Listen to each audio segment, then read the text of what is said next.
Yeah, we've all been there. So that's why in today's video we're going to fix that permanently. So the problem with most safe systems is they're all in one script. Everything crammed together, loading, saving, player setup, auto saving, all of that, all in one place, and it works until your game grows and gets more things, more stats, more systems, more players. And suddenly that one script is a nightmare to maintain and even harder to debug.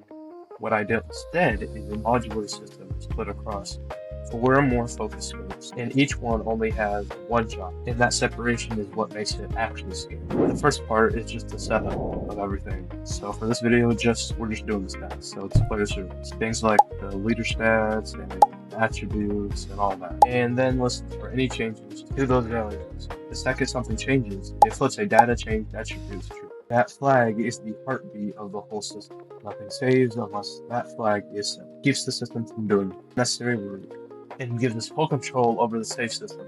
Player data is where the real work happens. It has four functions: load, save, set, and clean up, nothing else.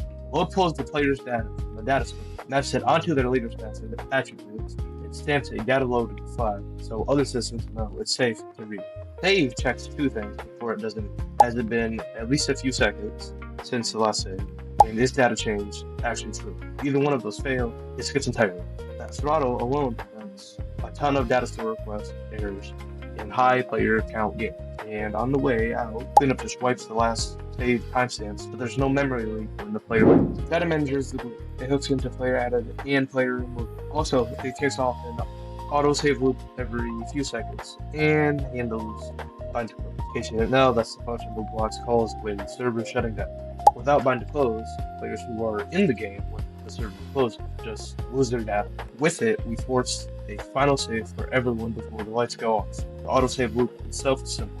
Every few seconds, it loops through every player and tries to save. But because player data's throttle and data change flag are doing the jobs, most of those calls do not. It's safe to run constantly. I also added this simple delete data function that can be called anywhere by passing the player and the data store name. Last piece, a server loader. It's a very simple one, honestly. It just pulls a list of every system through them and calls in on each one in order.